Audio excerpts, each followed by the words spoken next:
Heroin may not be the first thing that comes to your mind when you think of a drug problem in La Crosse. But as we first reported earlier this week, police say it's a growing concern in our area. News 8's Jenna Troum joins us now live in our studio with a closer look. Jenna? Lou, police tell me the main reason is many people who are addicted to prescription painkillers are finding them harder to get. Now they're switching to heroin, a highly addictive drug similar to morphine. Why? Because new restrictions on those opiate prescriptions mean heroin is cheaper and easier to get.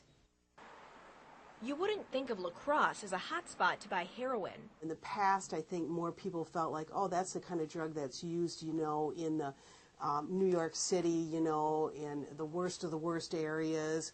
But now it's coming out into our community. The drug can be injected, snorted, or smoked. It results in a feeling of euphoria that can cause users to go in and out of consciousness. Heroin users run a high risk of addiction. According to the National Institute of Drug Abuse, nearly 1 in 4 users will get hooked. It is really a dangerous situation. Police say La Crosse is becoming a heroin trafficking point between Chicago and the Twin Cities. People in the inner city of Chicago that are selling a tenth of heroin maybe for $10, and they can come to La Crosse and sell it to $50 for $50 just because the supply and demand here is much less because there's not nearly the amount of drug dealers as there are in the inner big cities. Those working to stop the spread of the drug say the heroin that comes to our area is particularly dangerous. That's because of how many times it changes hands before it's sold on the street. The La Crosse County Medical Examiner says to make a profit, dealers make the heroin way more by cutting it with mixing agents like baking soda or baby formula. And that paves the way for overdosing. The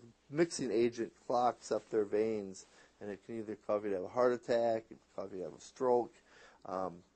You could buy the same amount of heroin today, which could be 30-40% pure, and tomorrow you get it from a different guy that now is 60 to 70% pure, and your body's going to react differently. And John Steer says the demographic of heroin-related deaths is a troubling one.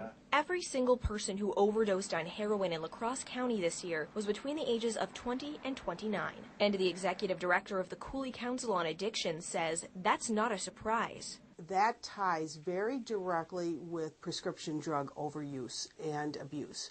And that's been happening the last couple of years where we're seeing a lot of young people misusing prescription drugs, oxycodone, some of those opiate-type drugs. She says more and more young people are switching to heroin when their access to prescription drugs gets cut off or when their habit becomes too expensive. It's sad and it's unfortunate that these young people in our community are dying. It's not always the person who dies' fault.